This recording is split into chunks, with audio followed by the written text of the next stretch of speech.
여자들은 남은 찌꺼기나 먹어. 식당에서 여군을 무시하던 중령이 바로 다음 날 그녀가 자신을 지휘할 신임 사단장으로 부임하며 벌어지는 통쾌한 참교육 이야기입니다. 여러분들은 지금 어디에서 어떤 일을 하시면서 청취하고 계신가요?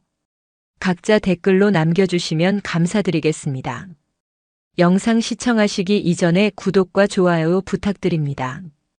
저희에게 큰 힘이 됩니다. 강원도 철원, 대한민국 최전방을 수호하는 백호사단의 영내에는 팽팽한 긴장감과 알 수 없는 설렘이 감돌았다. 새로 부임하는 사단장이 여군 투스타라는 소문이 돌면서부터였다. 대한민국 육군 역사상 손에 꼽히는 기록을 가진 서진아 소장. 그녀의 이름 앞에는 언제나 최초라는 수식어가 따라붙었다. 최연소 특수부대 중대장, 최초 여성 연대장, 그리고 이제 최초의 여성 보병사단장. 딱딱한 군가 규율 속에서도 그녀의 존재는 마치 강원도의 매서운 칼바람 속에서 피어나는 한 송이 꽃처럼 강렬하고 이채로웠다. 그러나 모든 이들이 그녀의 부임을 환영하는 것은 아니었다. 특히 백호사단 예하 독수리 대대의 대대장 강태산 중령은 누구보다 심기가 불편했다. 육사 출신의 엘리트 장교로 자부심이 하늘을 찔렀던 그는 여성 지휘관의 능력을 끊임없이 의심하고 폄훼하는 구시대적 사고방식에 갇혀 있었다. 그의 사전에 여성과 능력은 좀처럼 한 문장 안에 들어갈 수 없는 단어들이었다. 강태산 중령에게 군대는 철저한 계급과 힘의 논리가 지배하는 자신만의 왕국이었다. 십수년간 군 생활을 하며 그는 줄서기와 아첨 그리고 교묘한 술수로 자신의 입지를 다져왔다. 특히 여성 부하들에 대해서는 노골적인 무시와 차별을 일삼았다. 그의 대대에서는 암묵적으로 여군들이 남군들과 함께 식사하는 것이 금지되어 있었다. 식당에서조차 여군들은 한쪽 구석에 마련된 작은 테이블에서 남군들이 모두 식사를 마칠 때까지 기다리거나 따로 식사를 해야 했다. 이는 명백한 차별이자 모욕이었지만 강태산 중령의 보복이 두려워 누구 하나 감히 불만을 제기하지 못했다. 야, 최 대위. 오늘 작전 보고서 말이야. 좀 더 그림처럼 화려하게 만들 수 없나? 글씨 색깔도 좀 넣고 아기자기하게 꾸며봐. 여군들은 이런 건 잘하잖아, 안 그래? 회의 시간 강태산 중령은 작전과장 최지훈 대위를 향해 비아냥거리듯 말했다. 남군 장교들은 어색한 웃음을 지었고 최 대위는 입술을 깨물며 시정하겠습니다, 중령님. 이라고 대답할 수밖에 없었다. 그녀의 보고서는 군 규정에 맞춰 완벽했지만 강 중령은 늘 이런 식으로 그녀의 전문성을 깎아내리며 인격적인 모독을 가했다. 어느 맑은 가을날 부대 식당은 점심시간을 맞아 병사들과 장교들로 북적였다. 오늘도 어김없이 강태산 중령은 병사들보다 늦게 나타나 길게 늘어선 줄을 무시하고 배식대 앞으로 향했다. 그의 옆에는 늘 그림자처럼 따라다니는 작전장교 박정우, 소령과 몇몇 아첨꾼 장교들이 있었다. 어이 비켜. 대대장님 식사하신다. 박소령이 호들갑을 떨며 앞을 가로막는 병사를 밀쳤다. 병사는 깜짝 놀라 옆으로 비켜섰고 길게 늘어선 줄은 모세의 기적처럼 순식간에 갈라졌다. 강태산은 당연하다는 듯이 식판을 들고 가장 먹음직스러운 반찬들만 골라 담았다. 오늘 특식으로 나온 돈가스는 2개나 자신의 식판 위에 올렸다. 정량 배식 원칙 따위는 그에게 존재하지 않았다. 그의 눈에 식당 한쪽 구석에서 자신들끼리 모여 앉아 식사를 시작하려는 여군들의 모습이 들어왔다. 그는 만족스러운 미소를 지으며 자신의 테이블에 앉았다. 역시 군대는 기강이 중요해. 그렇고 말고. 남군들이 먼저 든든하게 먹어야 전투력도 생기는 법이지. 안 그런가, 박소령? 지당하신 말씀입니다, 중령님. 중령님의 지휘 방침 덕분에 우리 대대가 이 지역 최강 전투력을 유지하는 것 아니겠습니까? 박소령의 노골적인 아첨에 강태산의 어깨가 으쓱 올라갔다. 그때였다. 배식대 앞에 처음 보는 얼굴의 여군 한 명이 나타났다. 단정한 전투복 차림이었지만 계급장 없는 그의 모습은 마치 일반 병사와 같았다. 그녀는 다른 여군들처럼 구석으로 가지 않고 남군들 사이에 자연스럽게 줄을 섰다. 그 모습을 본 강태산의 미간이 좁혀졌다. 그는 숟가락을 내려놓고 턱짓으로 그녀를 가리켰다. 박소령, 저기 저 여군은 어느 부대 소속인데 저렇게 규칙도 없이 행동하나?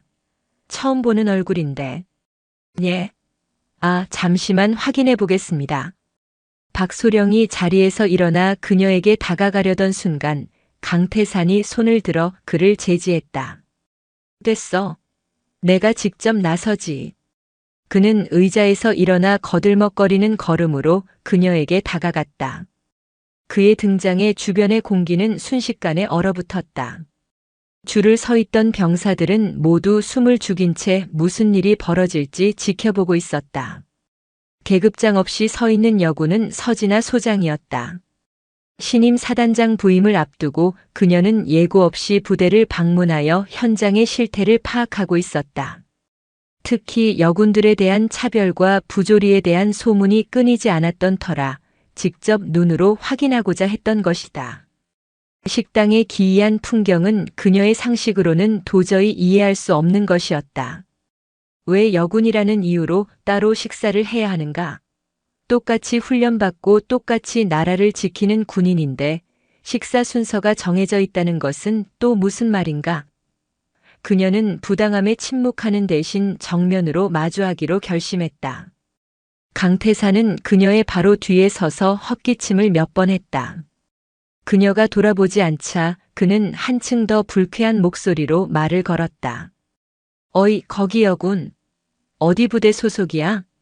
서진아가 천천히 돌아보았다. 그녀의 눈은 조금의 동요도 없이 차분했다. 사단장 직속 특수임무팀 소속 서진아입니다. 그녀는 자신의 진짜 계급을 숨긴 채 짧게 대답했다. 사단장 직속? 아, 그래. 새로 왔나 보군. 여기 규칙을 잘 모르는 모양인데 여군들은 저쪽에서 따로 식사하는 게 우리 부대 전통이야. 그리고 남군들 배식이 우선이고. 어서 줄에서 나와. 그의 목소리에는 명령과 경멸이 뒤섞여 있었다. 주변의 모든 시선이 두 사람에게 쏠렸다. 몇몇 여군들은 안타까운 표정으로 그녀를 바라보았다. 저러다 큰일 날 텐데 하는 걱정이 얼굴에 역력했다. 하지만 서진아는 물러서지 않았다. 오히려 또렷한 목소리로 반문했다.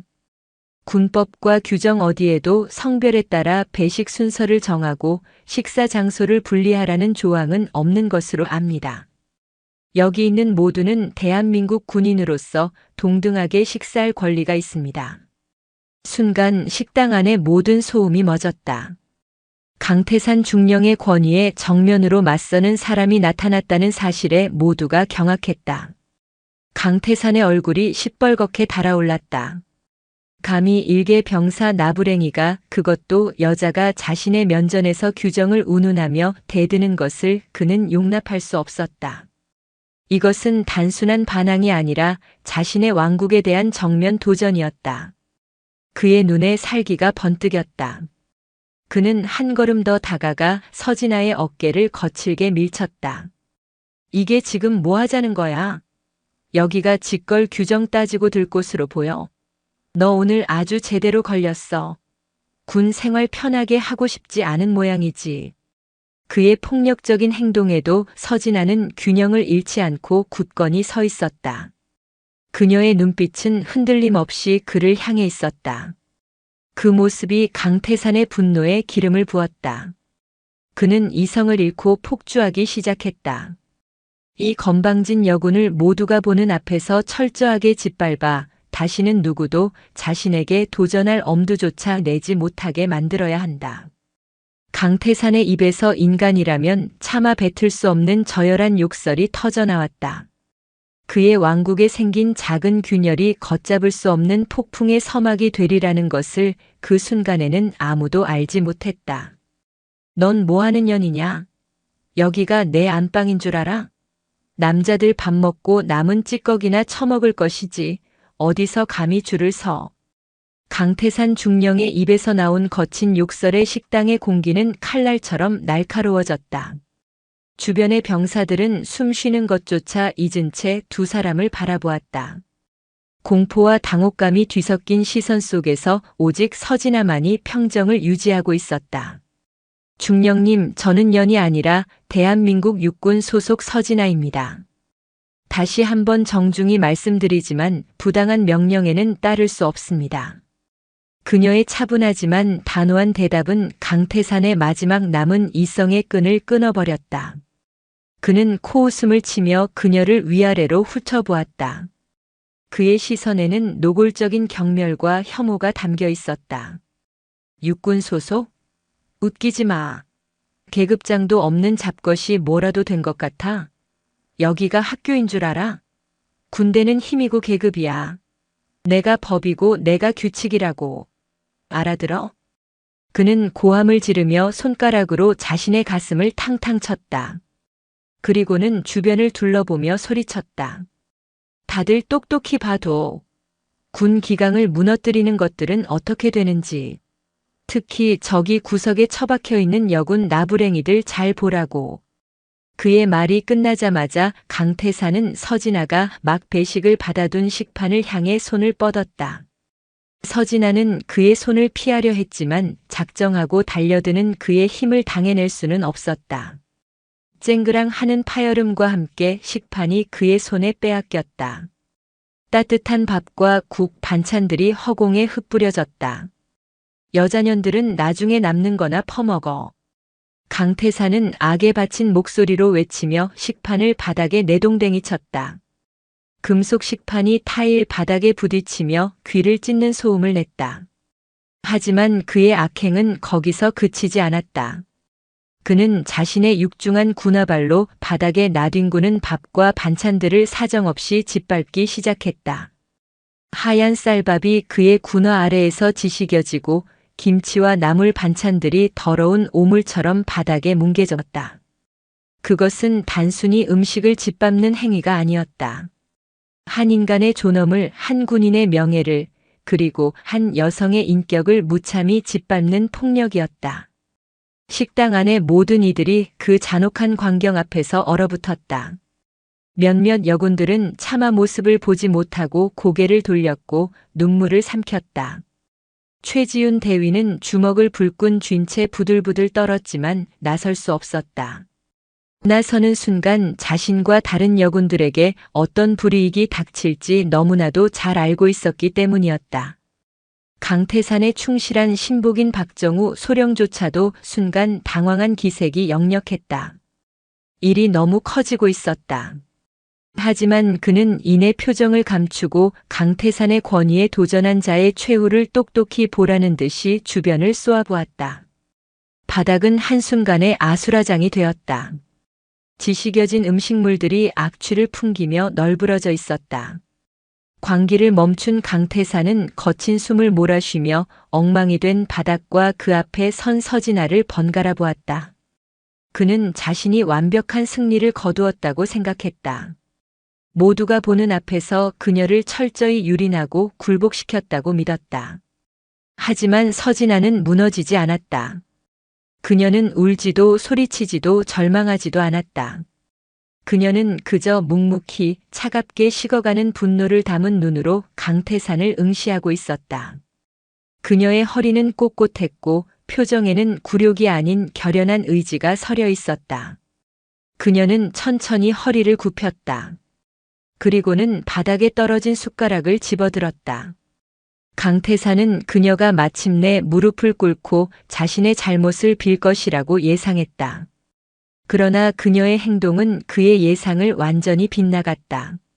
서진아는 숟가락으로 강태산의 군화에 지시겨지지 않은 밥알 하나를 조심스럽게 떠냈다. 그리고는 천천히 일어나 그 밥알을 강태산의 눈앞에 들어보였다. 중령님. 그녀의 목소리는 작았지만 식당 안의 모든 사람들의 귀에 똑똑히 박혔다. 이 밥알은 우리 국민들의 피와 땀입니다. 우리가 지켜야 할 이 나라 그 자체입니다. 중령님은 방금 이 나라와 국민을 군화발로 짓밟으신 겁니다. 그녀는 말을 이었다. 그 목소리는 얼음장처럼 차가웠지만 그 안에는 용광로처럼 뜨거운 무언가가 들끓고 있었다. 또한 중령님은 지금 제 인격과 명예뿐만 아니라 이 자리에 있는 모든 전우들의 명예를 더럽혔습니다. 대한민국 백호사단의 이름에 먹칠을 했습니다. 그녀는 잠시 말을 멈추고 숨막히는 정적 속에서 강태산의 눈을 똑바로 꿰뚫어 보았다. 오늘 이 짓밟힌 밥알 하나하나의 무게를, 그리고 이 순간을 제가 중령님의 남은 군 생활 내내 뼈저리게 느끼게 해드리겠습니다. 그것은 협박이 아니었다. 선언이었다. 한치의 물러섬도 없는 강철 같은 의지가 담긴 선포였다. 강태산은 순간 할 말을 잃었다. 그녀의 당당한 태도와 시퍼런 기세에 저도 모르게 압도당했다. 일개 병사라고는 믿을 수 없는 위협감이었다. 하지만 그는 애써 태어난 척 비웃음을 흘렸다. 내까짓게 뭘 어쩌겠다고. 두고 봐. 내 군 생활이 어떻게 되는지. 내일 당장 이 부대에서 쫓겨날 줄 알아. 그는 마지막 경고를 남기고 씩씩거리며 자신의 테이블로 돌아갔다. 하지만 어째서인지 밥맛이 싹 가신 기분이었다. 방금 전의 통쾌함은 온데간데 없고 불길한 예감이 뱀처럼 등줄기를 타고 올랐다.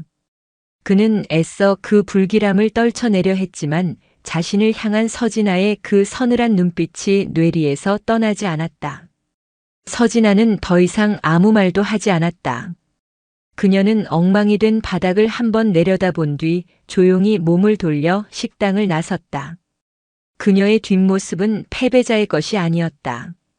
그것은 폭풍을 몰고 올 전사의 고요하고도 단단한 발걸음이었다. 그날 오후 백호사단 전체에 긴급 전파가 하달되었다. 이길 오전 전 장병 및 군무원 사단 연병장 긴급 집합, 이취임식 거행. 전례 없는 긴급 소집이었다. 부대 전체가 술렁이기 시작했다. 도대체 누가 오고 누가 가기에 이토록 갑작스러운 이취임식이 열리는 것일까?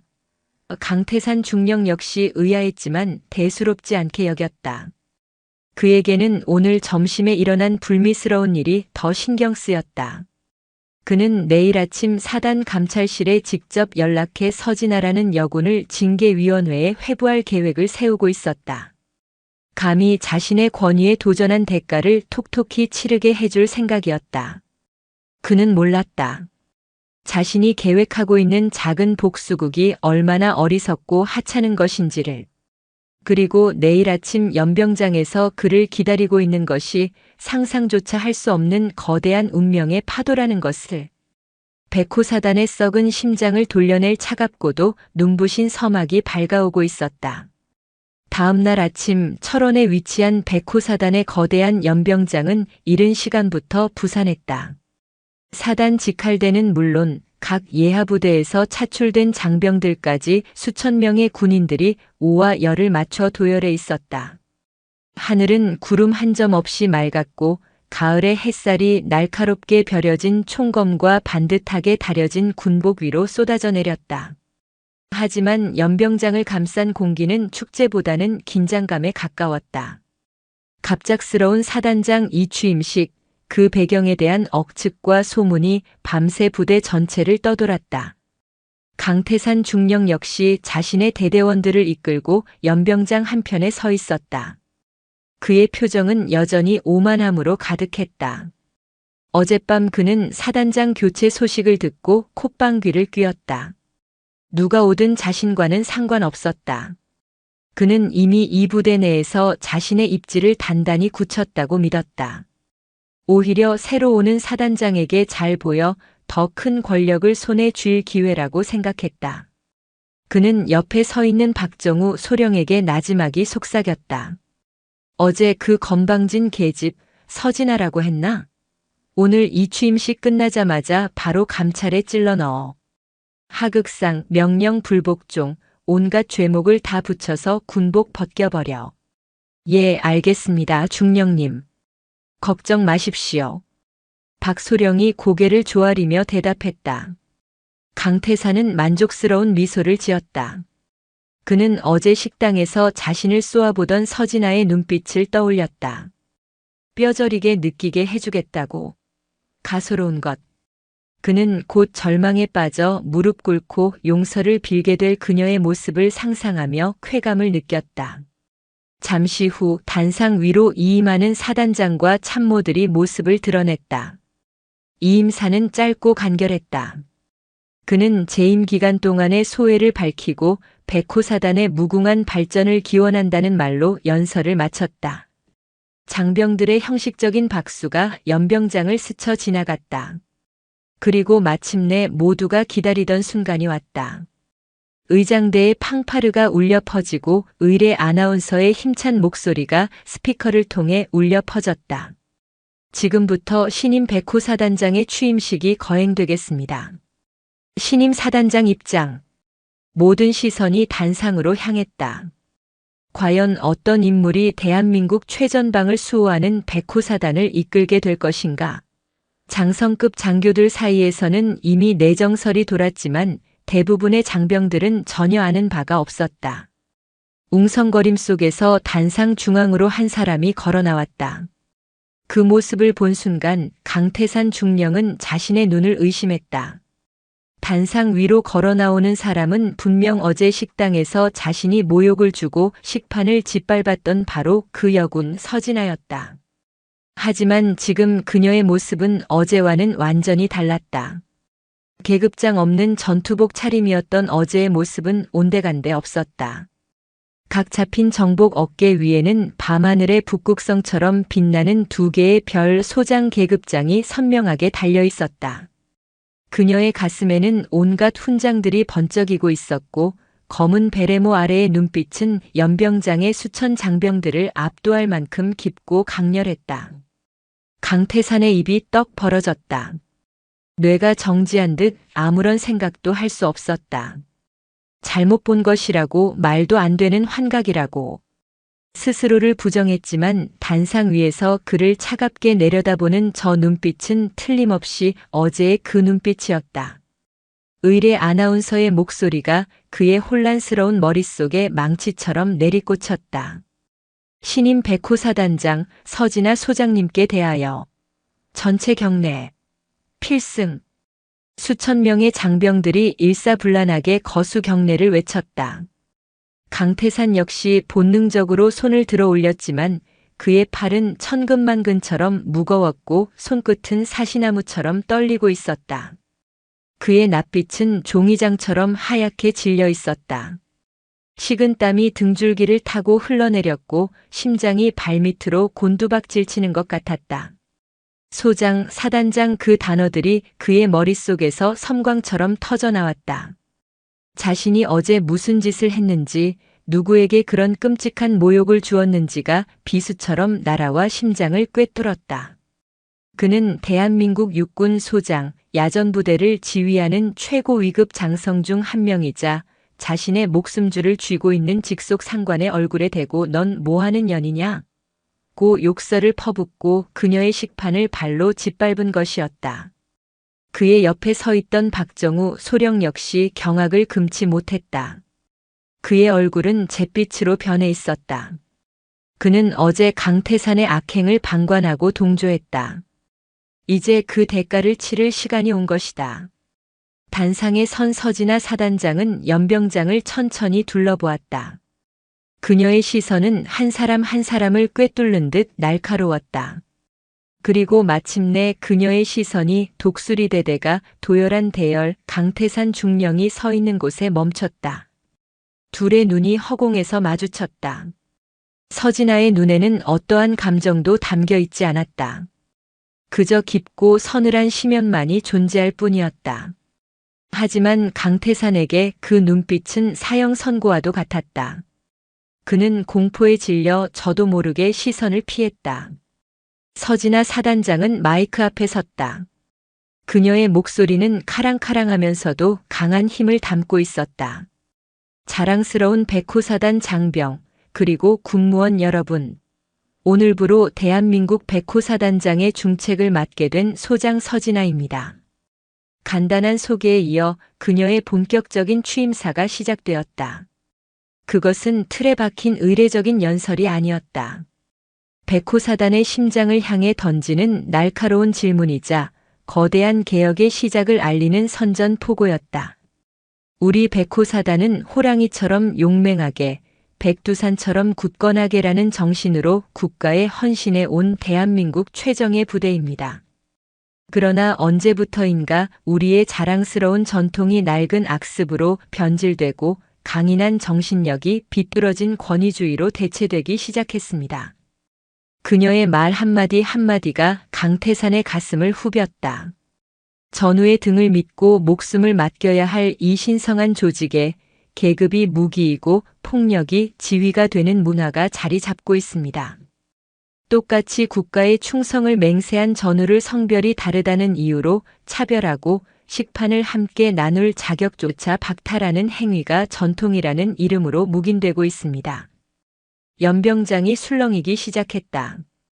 특히 여군들의 눈빛이 흔들렸다.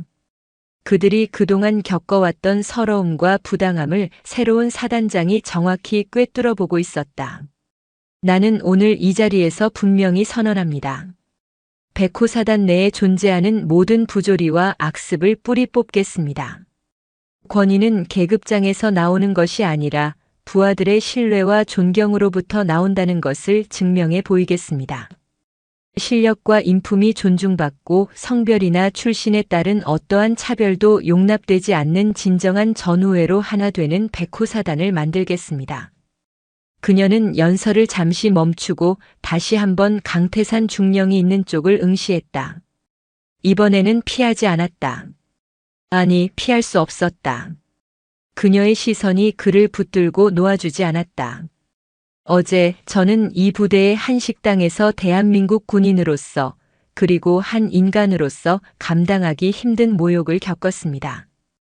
저의 식판을 짓밟은 그 군화발은 단순히 저 개인의 명예를 짓밟은 것이 아니라 우리 백호사단 모두의 명예, 나아가 국민이 군에게 부여한 신성한 책무를 짓밟은 것입니다. 그 오만하고 부패한 군화발의 주인을 저는 결코 용서하지 않을 것입니다. 법과 규정에 따라 엄중하게 그 책임을 묻고 썩은 부위를 도려내어 다시는 이런 일이 반복되지 않도록 만들 것입니다. 이것이 나의 첫 번째 명령이자 여러분을 향한 나의 약속입니다. 서진아 사단장의 선언이 연병장 전체의 우레와 같이 울려 퍼졌다. 강태산 중령은 그 자리에 못 박힌 듯 서서 온몸에 피가 빠져나가는 듯한 극심한 현기증을 느꼈다. 그의 왕국은 산산조각이 났다. 그의 오만함은 처절한 대가를 치르게 될 것이었다. 새로운 시대가 시작되었다. 부패한 권력에 맞서 진정한 리더십이 무엇인지를 보여줄 강철의 여인 서진아 사단장의 시대가. 그녀의 등장은 백호사단에 불어닥칠 거대한 변화의 신호탄이자 절망에 빠져있던 수많은 이들에게 한 줄기 빛과 같은 희망이었다. 폭풍은 이제 막 시작되고 있었다. 서진아 소장의 취임식이 끝난 후 백호사단은 거대한 폭풍의 눈 한가운데로 들어간 듯한 팽팽한 긴장감에 휩싸였다. 장병들은 새로운 사단장의 파격적인 취임사에 대해 수군거렸고 특히 강태산 중령과 그를 따르던 이들은 좌불안석이었다. 그들에게 서진아의 등장은 단순한 지휘관 교체가 아니라 자신들의 안락했던 왕국에 떨어진 핵폭탄과도 같았다. 폭풍의 서막은 취임식 바로 다음 날 열린 첫 번째 전군 지휘관 회의에서 열렸다. 사단 대회의실에는 사단장을 중심으로 각 연대장과 참모, 직할대 지휘관들이 서열에 맞춰 도열해 있었다. 강태산 중령은 대대장급으로서는 이례적으로 회의에 소집되었다.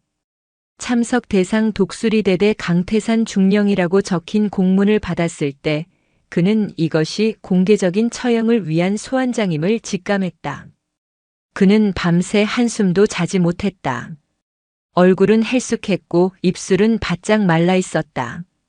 회의실에 들어서는 순간 그는 모든 시선이 자신에게 쏠리는 듯한 착각에 빠져 등줄기가 서늘해졌다.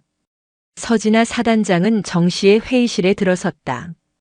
그녀의 등장에 모두가 기립하여 경례를 붙였다. 그녀는 가볍게 목례로 답하고는 곧장 회의를 주재했다.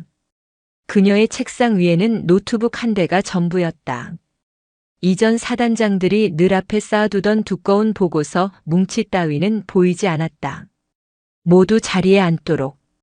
그녀의 나직하지만 힘있는 목소리에 모두가 자리에 앉았다. 회의실 안에는 침묵만이 흘렀다. 서진아는 잠시 회의실을 둘러본 뒤 정면의 스크린을 향해 리모컨을 눌렀다. 스크린에 나타난 것은 어제 점심 식당에서 짓밟혔던 식판의 사진이었다. 엉망으로 지시겨진 밥과 반찬들이 선명하게 보였다. 강태산의 심장이 쿵하고 내려앉았다. 그는 숨을 쉴 수 없었다. 이 사진이 무엇을 의미하는지 여기 있는 지휘관들은 모두 알 것이라 믿는다. 서진아의 목소리는 얼음처럼 차가웠다. 이것은 단순히 밥을 엎은 사진이 아니다. 이것은 우리 백호사단 내부의 골마터진 환부를 가장 명징하게 보여주는 증거다. 썩어 빠진 권위주의, 전우를 향한 기만, 국민에 대한 배신이다. 그녀는 자리에서 일어나 회의 테이블을 천천히 돌기 시작했다. 그녀의 군화가 대리석 바닥에 부딪히는 소리가 유난히 크게 울렸다. 나는 오늘 3가지를 지시하겠다. 이것은 권고나 협조 요청이 아니다. 나의 첫 번째 명령이다. 즉각 시행하고 위반 시에는 지휘고하를 막론하고 군법에 따라 엄중히 처벌할 것이다. 그녀는 강태산의 바로 뒤에 섰다.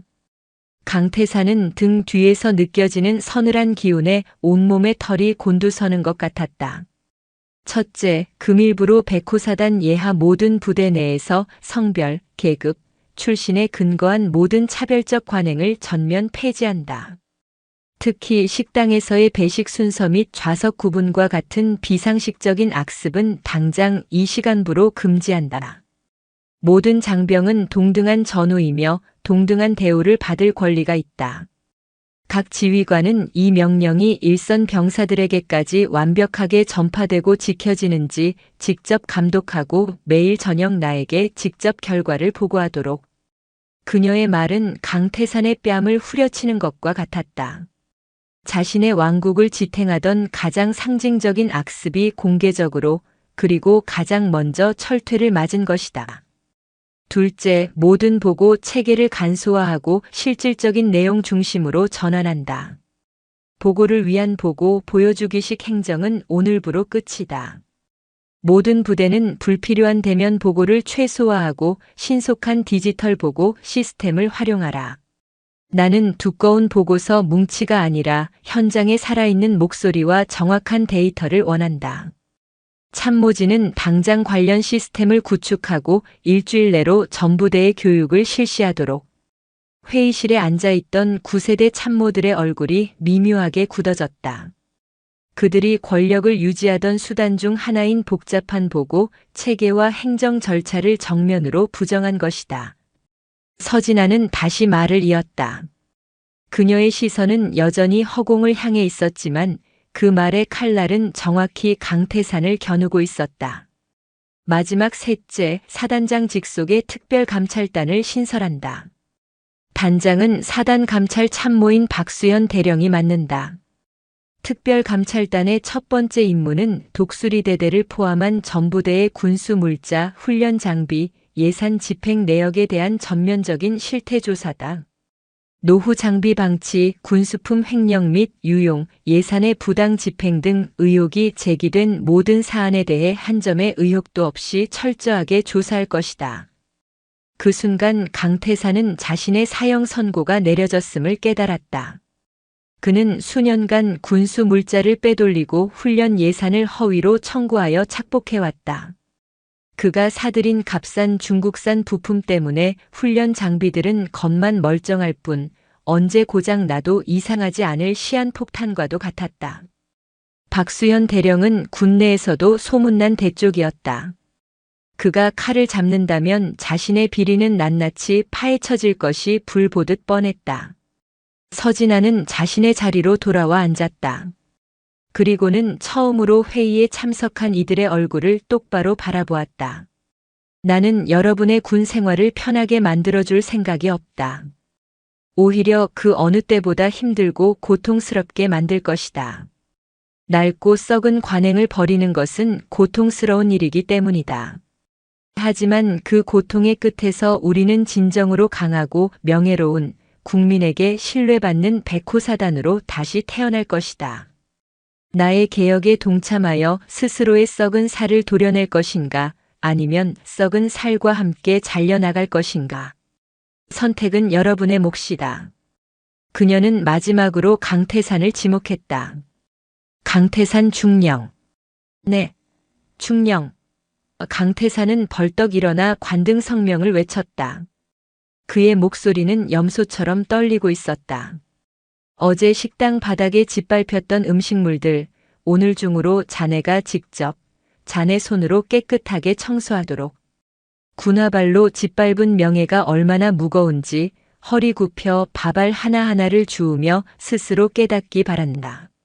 알겠나? 예, 알겠습니다. 그것은 공개적인 망신이자 그의 권력이 완전히 끝났음을 알리는 상징적인 처벌이었다. 회의에 참석한 모든 지휘관들은 숨을 죽였다. 새로운 사단장은 칼을 뽑았다.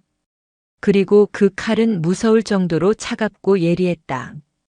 회의가 끝난 후 강태산은 터덜터덜 식당으로 향했다. 식당에는 이미 그의 특별 임무에 대한 소문이 퍼져 있었다. 점심시간이 끝난 식당 한가운데 그는 걸레와 쓰레받기를 들고 엎드려 어제 자신이 짓밟았던 음식물 찌꺼기들을 치우기 시작했다. 주변을 지나가던 병사들은 경멸과 통쾌함이 뒤섞인 눈으로 그를 힐끔거렸다. 어제까지만 해도 왕처럼 군림하던 그의 처참한 모습은 새로운 시대가 시작되었음을 알리는 가장 확실한 증거였다. 그는 밥알을 주우며 치욕에 몸을 떨었다. 하지만 그의 마음속에는 반성 대신 도끼 어린 분노와 복수심이 자라나고 있었다. 서진아, 감히 나를 이따위로 모욕해? 좋아, 끝까지 가보자 이거지. 내가 얼마나 잘났는지 한번 보자. 내가 이대로 순순히 무너질 것 같아? 그 같은 시각 서진아 사단장은 자신의 집무실에서 보고를 받고 있었다. 사단장님 지시하신 대로 전부대 식당 및 생활관에 대한 차별 관행 폐지 명령이 하달되었고 각 부대에서 이행 중인 사진이 실시간으로 전송되고 있습니다. 부관이 태블릿 PC를 내밀었다. 화면에는 남군과 여군들이 한 테이블에 앉아 어색하지만 밝은 표정으로 식사하는 모습, 생활관 휴게실에서 함께 이야기를 나누는 모습들이 담겨 있었다. 그 중에는 최지훈 대위와 다른 여군들의 모습도 있었다. 그녀들의 얼굴에는 그동안 볼 수 없었던 환한 미소가 피어 있었다. 서진아는 희미하게 미소 지었다. 이것은 시작에 불과했다. 썩은 뿌리를 도려내는 강철의 메스는 이제 막 환부에 닿았을 뿐이었다. 앞으로 더 큰 저항과 반격이 있을 것이다. 하지만 그녀는 두렵지 않았다. 진실과 정의라는 가장 강력한 무기가 그녀의 손에 들려 있었기 때문이다. 백호사단의 심장을 되살리기 위한 그녀의 외로운 수술은 이제 막 시작되었다. 서진아 사단장의 개혁은 거침없이 진행되었다. 그녀는 집무실에 앉아 보고만 받는 지휘관이 아니었다. 매일 새벽 병사들과 함께 구보를 했고 예고 없이 훈련장을 찾아 직접 장비를 점검하고 훈련 과정을 살폈다. 그녀의 파격적인 행보에 처음에는 의심의 눈초리를 보내던 장병들도 점차 마음을 열기 시작했다. 특히 차별과 억압에 시달려왔던 여군들과 부조리에 고통받던 젊은 병사들에게 그녀는 희망의 상징이 되었다. 변화의 바람은 강태산 중령의 독수리 대대에도 불어왔다. 식당에서는 더 이상 남군과 여군이 따로 앉지 않았다. 강태산의 눈치를 보며 부당한 지시를 따르던 중간 간부들도 사단장 직속 특별감찰단의 시퍼런 칼날을 의식하며 몸을 사렸다. 강태산은 대대장이라는 직위만 유지하고 있을 뿐 실질적인 영향력은 거의 사라진 허수아비 신세가 되었다. 그는 매일같이 감찰단에 불려가 조사를 받아야 했고 부대원들은 그를 대놓고 무시하기 시작했다. 하지만 독사의 독은 그대로였다. 그는 이대로 무너질 생각이 추호도 없었다. 치욕과 분노 속에서 그는 어둠 속에서 칼을 갈았다. 그는 자신에게 아직 충성하는 몇 안 되는 신복들을 비밀리에 불러 모았다. 그의 충실한 그림자였던 박정우, 소령도 그 자리에 있었다. 늦은 밤 부대 외곽의 낡은 창고에서 강태산과 그의 측근들이 마주 앉았다. 강태산은 도끼 서린 눈으로 입을 열었다. 이대로 당하고만 있을 순 없어. 저 서진아라는 계집이 우리를 완전히 개 취급하고 있어. 이대로 가면 우리 모두 군복 벗고 감방에 가게 될 판이야. 하지만 중령님, 사단장님의 기세가 너무 등등합니다. 특별감찰단이 매일같이 장부를 뒤지고 있고 털어서 먼지 안 나는 사람 없는데 지금은 납작 엎드려 있어야 할 때가 아닙니까? 한 장교가 조심스럽게 말했다. 강태산은 버럭 소리를 질렀다. 멍청한 소리. 엎드려 있으면 살려줄 것 같아? 저 여자는 우리를 본보기로 삼아서 완전히 끝장낼 생각이야. 공격이 최선의 방어야. 우리가 먼저 선수를 쳐야 해. 그의 눈이 번뜩였다. 그는 준비해온 계획을 털어놓았다. 다음 주에 대규모 통합화력 훈련이 예정되어 있다. 사단장이 직접 참관하는 훈련이지. 자신의 개혁 성과를 대대적으로 홍보할 기회로 삼으려는 속셈이 뻔해. 바로 그 훈련에서 사고를 만드는 거야. 사고요? 설마 인명사고라도? 박정우 소령의 얼굴이 하얗게 질렸다. 사람의 목숨을 담보로 한 계획은 그의 마지막 남은 양심을 건드렸다. 죽일 필요까지는 없지. 하지만 저 여자의 안전 최우선 원칙이 얼마나 허술하고 무능한지를 보여줄 정도의 사고는 필요해. 훈련을 엉망으로 만들고 그 책임을 서진아에게 뒤집어 씌우는 거다. 여군 사단장의 무리한 개혁이 부른 참사라는 여론이 형성되면 국방부도 저 여자를 가만두지 못할걸. 강태산의 계획은 치밀하고 악랄했다. 그는 자신이 그동안 군수품을 빼돌리며 비축해둔 불량 통신 장비 부품을 사용하기로 했다. 최신 장비로 교체되는 과정에서 빼돌린 구형 장비의 핵심 칩셋이었다. 특정 주파수 대역에서 과부하가 걸리면 일시적으로 통신망 전체를 마비시키는 치명적인 결함을 가진 부품이었다. 통합화력훈련처럼 수많은 부대가 복잡한 통신망을 동시에 사용하는 환경에서는 그야말로 시한폭탄과 같았다. 이번 훈련에서 가장 중요한 역할을 맡은 포병여단의 K9 자주포 통제 차량 통신 장비에 이걸 심는 거다. 사격 재원을 실시간으로 주고받는 와중에 통신이 두절되면 어떻게 될까? 포탄이 어디로 날아갈지 아무도 모르게 되는 거지. 물론 실제 사격 전에 통제가 복구될 수 있도록 손을 써둘 거다. 하지만 그 몇 분간의 아비 규환만으로도 서진아의 리더십은 땅에 떨어질 거야. 지휘관의 무능은 곧 부대의 전멸이니까. 그의 입가에 비열한 미소가 걸렸다. 박정우 소령은 온몸에 소름이 돋는 것을 느꼈다. 그것은 단순히 훈련을 망치는 수준이 아니었다. 자칫 잘못하면 아군 포탄이 아군 진지에 떨어지는 참사로 이어질 수 있는 반역 행위에 가까운 범죄였다. 중령님, 너무 위험합니다. 만에 하나라도 잘못되면. 시끄러워. 강태산이 박소령의 멱살을 잡았다. 너 지금 나한테 반기 드는 거야? 너도 내 배를 탄 이상 공범이야. 내가 무너지면 너도 끝장이라고. 내가 시키는 대로 해. 넌 야간 정비 책임자니까 정비 일지를 조작하고 불량 부품을 바꿔치기 하는 건 식은 죽 먹기잖아. 이건 우리 모두의 목숨이 걸린 일이야. 알아들어? 강태산의 협박에 박정우는 저항할 수 없었다. 그는 가족이 있었다. 여기서 강태산의 눈밖에 나면 자신의 군 생활은 물론 가족의 생계까지 위협받을 수 있었다. 그는 고개를 떨구며 힘없이 대답했다. 알겠습니다. 그날 이후 박정우 소령은 지옥 같은 시간을 보냈다.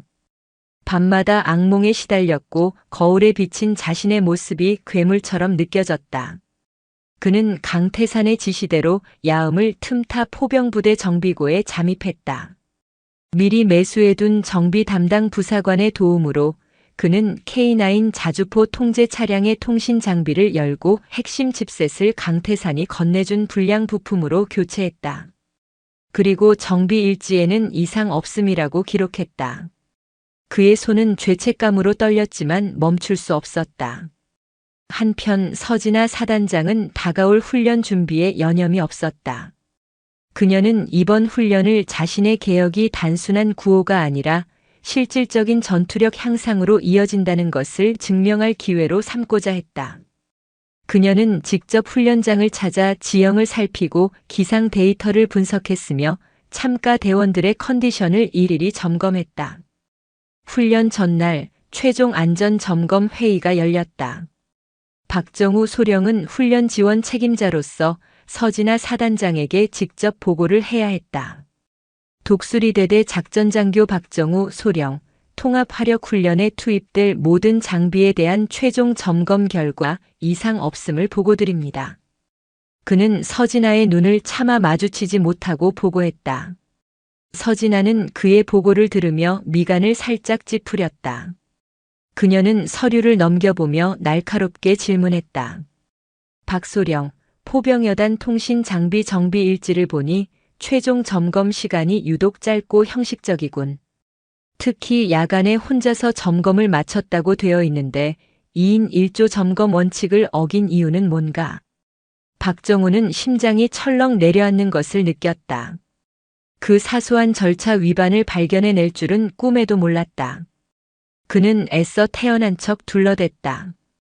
아, 그건 담당 부사관이 갑작스러운 복통을 호소하여 제가 책임지고 혼자서라도 완벽하게 점검을 마쳤습니다. 안전에는 전혀 문제가 없습니다. 제가 직접 3번이나 확인했습니다. 그런가? 알겠다. 서진아는 더 이상 묻지 않았다. 하지만 그녀의 눈에는 의심의 빛이 스쳐 지나갔다. 무언가 석연치 않은 구석이 있었다. 오랜 야전 경험이 그녀에게 위험 신호를 보내고 있었다. 회의가 끝난 후 서진아는 자신의 부관을 조용히 불렀다. 오늘 밤 아무도 모르게 훈련에 투입될 포병여단 통제 차량 전체를 재점검해. 특히 통신 장비는 부품 하나하나까지 전부 분해해서 다시 확인해 보도록. 무언가 이상한 낌새가 느껴져. 그녀의 직감은 틀린 적이 없었다. 어둠 속에서 꿈틀거리는 음모의 냄새를 그녀는 놓치지 않았다. 훈련 시작까지 남은 시간은 불과 몇 시간, 보이지 않는 적의 반격에 맞서 그녀의 보이지 않는 반격 또한 시작되고 있었다. 운명의 밤이 다가오고 있었다. 통합화력훈련 당일 새벽의 어둠이 채 가시지 않은 철원 포병 훈련장은 묵직한 엔진 소리와 장병들의 움직임으로 분주했다. 짙은 위장 크림을 바른 특전 대원들이 목표 지점으로 은밀히 침투했고 육중한 K1 전차들이 포신을 번뜩이며 진지를 구축했다. 그 중심에는 10여 대의 K9 자주포가 마치 거대한 강철 괴물처럼 도열해 있었다. 강태산 중령은 지상 통제소 한쪽에서 초조하게 상황을 지켜보고 있었다. 그의 계획은 완벽했다. 이제 곧 훈련이 시작될 것이고 서진아 사단장이 직접 사격 명령을 내리는 순간 통신망은 마비될 것이다. 혼란과 공포 그리고 그 모든 책임은 서진아에게 돌아갈 터였다. 그의 입가에 희미한 미소가 떠올랐다. 바로 그때 통제소의 문이 열리고 서진아 사단장이 들어섰다. 그녀는 평소와 다름없이 침착하고 위험 있는 모습이었다. 그녀는 강태산에게는 눈길도 주지 않고 작전 현황판으로 다가가 기상 상태와 표적 정보 등을 최종적으로 확인했다. 사단장님, 모든 준비가 완료되었습니다. 5분 후 훈련 개시를 허가해 주십시오. 작전 통제관이 보고했다. 서진아는 고개를 끄덕였다. 좋다. 훈련을 시작한다. 알파 표적 효력사 준비. 그녀의 명령이 떨어지자 통제소는 팽팽한 긴장감에 휩싸였다. K9 자주포의 포신들이 일제히 하늘을 향해 기동했고 사격 재원을 수신하기 시작했다. 알파 표적 좌표 전송 완료. 1포부터 10포까지 사격 준비 완료. 모든 것이 순조로웠다.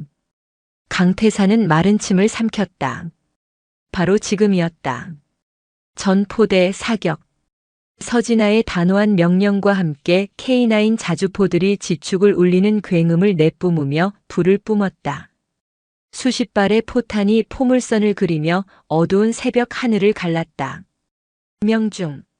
잠시 후 표적지에 설치된 카메라가 거대한 폭발과 함께 산산조각 나는 목표물을 비췄다.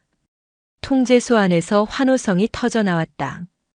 강태산의 얼굴은 굳어졌다. 어떻게 된 거지? 왜 통신마비가 일어나지 않는 거야? 그 순간 서진아가 그의 옆으로 다가와 나지막이 속삭였다. 그녀의 목소리는 얼음처럼 차가웠다. 자네가 찾던 그림은 이게 아닐 텐데, 강중령. 서진아는 통제소 중앙 스크린을 가리켰다. 화면에는 한 통신 정비병이 교체된 불량 칩셋을 들고 증언하는 영상이 재생되고 있었다. 어젯밤 서진아의 비밀 지시를 받은 감찰팀이 통신 장비를 재점검하는 과정에서 불량 부품을 발견하고 겁에 질린 정비 담당 부사관의 자백을 받아낸 것이었다. 이게 어떻게? 강태산의 얼굴에서 핏기가 가셨다. 자네의 반역 행위는 이미 어젯밤에 끝났다. 훈련은 정상적인 부품으로 완벽하게 진행되고 있지. 서진아는 강태산을 차갑게 노려보았다. 하지만 자네의 죄를 입증할 마지막 퍼즐이 필요했다. 그래서 훈련을 그대로 진행시킨 것이다. 자네의 충실한 부하 박정우 소령이 모든 것을 지켜보고 있거든. 서진아의 말이 끝나자마자 통제소 한쪽 구석에 설치된 스피커에서 다급한 목소리가 터져나왔다. 중령님, 계획이 틀어졌습니다. 모든 게 발각됐습니다. 박정우 소령의 목소리였다. 그는 다른 장소에서 훈련 상황을 감시하며 강태산과 비밀리에 통신을 유지하고 있었던 것이다. 모든 것이 끝났다. 강태산의 마지막 발악은 거대한 덫에 걸린 생쥐의 몸부림에 불과했다. 그의 범죄는 실시간으로 통제소의 모든 지휘관들 앞에서 명백하게 증명되었다. 강태산 중령. 서진아의 목소리가 통제소 전체에 울려 퍼졌다. 자네를 국가 반역죄 및 살인 미수, 직권 남용, 군용물 횡령 등 모든 혐의를 적용하여 이 자리에서 긴급 체포한다. 헌병들이 달려들어 강태산의 두 손에 차가운 수갑을 채웠다. 그는 아무런 저항도 하지 못한 채 허망한 눈으로 스크린 속에서 완벽하게 표적을 타격하는 K9 자주포의 위용을 바라볼 뿐이었다. 그의 왕국은, 그의 오만함은, 그의 모든 것은 바로 그 포화 속에서 산산이 부서져 잿더미가 되었다. 훈련이 성공적으로 끝난 후 서진아는 먼지가 자욱한 훈련장에 섰다. 그녀의 곁에는 이번 사태의 진실을 밝히는 데 결정적인 역할을 한 최지윤 대위가 서 있었다. 그녀는 두려움을 이겨내고 정비부사관의 이상한 행적을 감찰팀에 제보했던 것이다. 고맙다, 최 대위. 자네의 용기가 우리 모두를 구했다.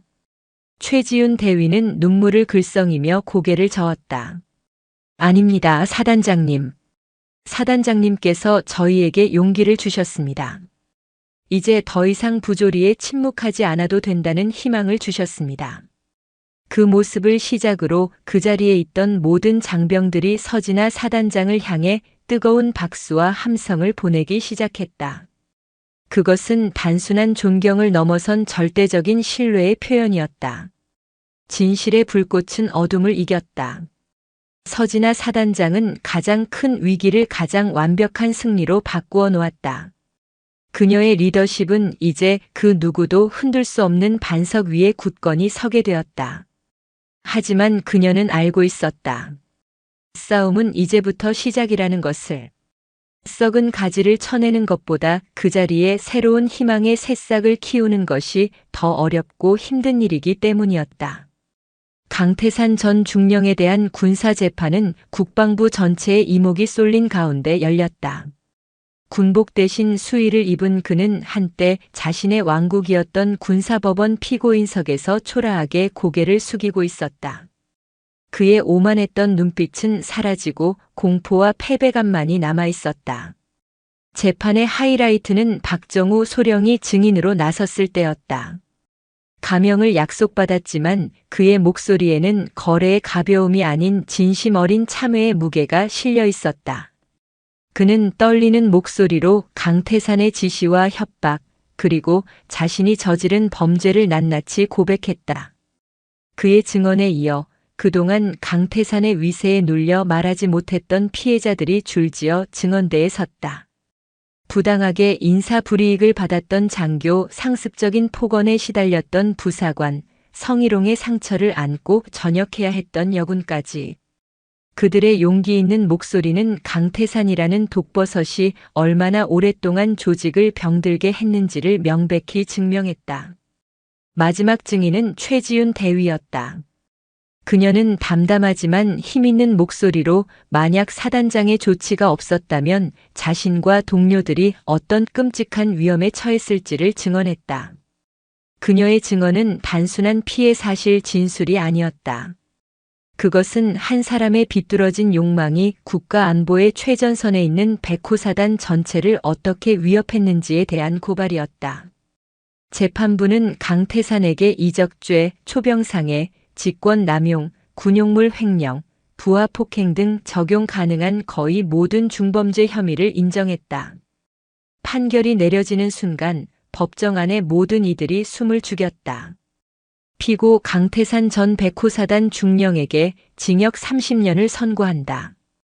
또한 대한민국 군인의 명예를 실추시킨 죄를 물어 모든 훈장을 박탈하고 불명예 전역과 함께 군인 연금 수급 자격을 영구히 박탈한다. 땅. 판사의 의사봉이 울리는 순간 강태산은 무너져 내렸다. 그의 군 생활, 그의 인생, 그가 쌓아 올렸다고 믿었던 모든 것이 한순간에 신기루처럼 사라졌다. 그와 함께 범죄에 가담했던 측근들 역시 각각 중형을 선고받고 법의 심판을 받았다. 백호사단을 뒤덮었던 거대한 독버섯이 마침내 뿌리 뽑히는 순간이었다. 사건이 일단락되자 서진아 사단장의 리더십은 하늘을 찔렀다. 장병들의 신뢰는 절대적이었고 그녀의 개혁은 더욱 탄력을 받았다. 하지만 서진아는 승리에 도취하지 않았다. 그녀는 알고 있었다. 강태산은 끝이 아니라 시작일 뿐이라는 것을. 독버섯은 뽑혔지만 그 버섯이 자라났던 축축하고 그늘진 땅, 즉 부패의 토양은 그대로 남아 있었다. 그녀는 강태산의 재판 과정에서 확보한 군수비리 자료를 토대로 자체 조사를 심화시켜 나갔다. 그리고 곧 거대한 빙산의 일각을 발견했다. 강태산이 불량 부품을 조달했던 군수업체는 대한정밀공업이라는 곳으로 지난 10수년간 백호사단뿐만 아니라 육군 전체의 주요 장비 납품을 독점해 온 회사였다. 그리고 그 회사의 고문 명단에는 퇴역한 육군 고위 장성들의 이름이 즐비했다. 돈의 흐름을 추적하자 그 끝은 국방부와 방위사업청의 전현직 고위 관료들에게까지 이어져 있었다. 이것은 단순히 한 부대의 비리가 아니었다. 군 전체를 좀먹는 거대한 부패의 카르텔이었다. 강태산은 그 카르텔의 하수인에 불과했다. 어느 날 저녁 서진아는 자신의 집무실에서 징계가 확정된 박정우 소령을 만났다. 그는 특조위 수사에 적극 협력한 점이 참작되어 불명예 전역 대신 강등후 정직 처분을 받았다. 죄송합니다, 사단장님. 그리고 감사합니다. 박정우는 깊이 고개를 숙였다. 서진아는 따뜻한 눈으로 그를 바라보았다. 박소령, 사람은 누구나 실수를 할 수 있네. 중요한 것은 그 실수에 주저앉는 것이 아니라 그것을 딛고 다시 일어서는 거야. 자네에게는 아직 군인으로서 그리고 한 인간으로서 명예를 회복할 시간이 남아 있어. 그 기회를 헛되이 보내지 말게. 그녀의 말에는 처벌이 아닌 진심 어린 용서와 격려가 담겨 있었다. 박정우는 뜨거운 눈물을 흘렸다. 그때 서진아가 그에게 조용히 물었다. 한 가지만 묻겠네. 강태산 중령은 왜 그렇게까지 변해버린 걸까? 내가 알기로 그는 육사 시절 누구보다 촉망받던 인재였고 초임 장교 때는 부하들을 아끼는 정의로운 지휘관이었다고 들었는데. 박정우는 잠시 망설이다가 무거운 입을 열었다. 그에게는 아픈 아들이 하나 있었습니다. 희귀병을 앓고 있었는데 엄청난 치료비가 드는 병이었습니다. 군인 월급으로는 감당할 수 없는 돈이었죠. 그때 대한정밀공업 측에서 그에게 처음 접근했던 것으로 압니다. 아들 치료비를 대주는 대가로 군수품 납품 편의를 봐달라고 처음에는 아들 때문에 어쩔 수 없이 시작했던 일이 나중에는 끊을 수 없는 중독처럼 변해버렸습니다. 돈과 권력의 맛을 알게 되자 그는 초심을 잃고 괴물이 되어갔습니다. 자신의 비리를 감추기 위해 더 악랄해져야 했고 자신에게 반대하는 사람은 누구든 적으로 간주하고 짓밟았습니다. 아마 여군들을 그토록 혐오했던 것도 자신의 나약함을 감추기 위한 비뚤어진 방어기제였을 겁니다. 서진아는 말없이 창밖을 바라보았다. 어둠이 짙게 깔린 연병장 너머로 철원의 밤하늘이 펼쳐져 있었다. 강태산의 행동은 결코 용서받을 수 없는 범죄였다. 하지만 그의 시작이 아들을 살리고자 했던 한 아버지의 절박함이었다는 사실은 그녀의 마음에 무거운 돌덩이를 올려놓았다. 악은 과연 태어나는 것일까 아니면 만들어지는 것일까? 그녀는 이제 거대한 부패 카르텔이라는 진짜 적과 맞서 싸워야 했다. 하지만 동시에 한 인간을 괴물로 만든 이 시스템 자체에 대한 근본적인 질문을 던져야 했다. 그녀의 싸움은 이제 단순히 썩은 부위를 도려내는 외과 수술을 넘어 병든 조직의 체질 자체를 바꾸는 고되고 긴 여정이 될 것임을 직감했다. 창밖의 별들은 말이 없었지만 마치 그녀가 가야 할 길이 멀고 험난하다고 속삭이는 듯 했다. 강태산이라는 거대한 독버섯은 뽑혔지만 서진아는 그가 자라났던 부패의 토양 자체가 얼마나 깊고 광활한지를 깨닫고 있었다. 대한정밀공업과 군 수뇌부의 유착관계. 그것은 단순히 한두 명의 비리가 아니었다. 수십 년간 군이라는 거대한 조직의 혈관을 타고 흐르며 기생해 온 암적인 존재, 거대한 카르텔이었다. 그녀는 이제 단순한 사단장이 아니었다. 보이지 않는 적과 싸워야 하는 외로운 전사였다. 서진아는 공식적인 채널을 통한 수사는 불가능하다고 판단했다. 카르텔의 뿌리는 국방부 감찰실은 물론 군 검찰과 기무사령부까지 뻗어 있을지 몰랐다. 섣불리 움직였다가는 뱀을 잡으려다 온 산을 불태우는 격이 될 수 있었다. 그녀는 극비리에 자신만의 팀을 꾸렸다. 강태산 사건을 통해 절대적인 신뢰를 확인한 감찰참모 박수현 대령, 그리고 소령으로 특별 진급한 최지훈이 그 핵심이었다. 여기에 사단 정보처와 헌병대의 젊고 정의감 넘치는 장교 몇몇이 비밀리에 합류했다. 그들의 전쟁은 한밤중 사단장 집무실에 불이 꺼진 뒤에야 시작되었다. 이게 지난 10년간 대한정밀공업이 우리 군에 납품한 주요 장비 목록입니다. 박수현 대령이 수백 페이지에 달하는 자료를 테이블 위에 펼쳐놓았다. 이상한 점은 대부분의 계약이 경쟁 입찰이 아닌 수의 계약으로 이루어졌다는 겁니다. 그리고 계약이 체결될 때마다 관련자들의 가족 명의로 된 차명 계좌에 거액의 돈이 입금된 정황이 포착되었습니다. 최지훈 소령이 위성 사진과 지도를 비교하며 말을 이었다. 그뿐만이 아닙니다. 대한정밀공업의 군납 장비들은 유독 최전방 격오지 부대에 집중적으로 배치되었습니다. K9 자주포 통신 장비처럼 실제 전시에 치명적인 문제를 일으킬 수 있는 장비들이죠. 마치 거대한 시한폭탄을 대한민국 전역에 심어놓은 것과 같습니다. 그들의 조사가 깊어질수록 드러나는 진실은 끔찍했다. 단순한 비리를 넘어 국가 안보 자체를 담보로 한 거대한 이적 행위에 가까웠다. 서진아는 이 모든 것을 지휘하는 배후의 존재를 직감했다. 강태산 같은 중간 관리자가 아닌 이 거대한 악의 피라미드 정점에 앉아있는 인물. 그녀의 의심은 곧 군내 최대 파벌의 수장이자 합동참모본부의 실세로 불리는 이철이 대장을 향하고 있었다. 그는 겉으로는 강직한 군인의 표본처럼 행동했지만 대한정밀공업의 가장 든든한 뒷배라는 것은 군내에서 공공연한 비밀이었다. 서진아가 움직임을 시작하자 보이지 않는 저항이 시작되었다. 저항은 노골적인 방식이 아니었다. 아주 교묘하고 합법적인 형태로 다가왔다. 갑자기 백호사단에 배정되었던 차세대 통신 장비 도입 예산이 전력 증강 우선순위 재조정이라는 명목으로 대폭 삭감되었다. 그녀가 야심차게 추진하던 여군 전투력 강화 프로그램은 성인지 예산 과다 편성이라는 이유로 국방부에 제동이 걸렸다. 어느 날 저녁 그녀의 집무실로 한 통의 전화가 걸려왔다.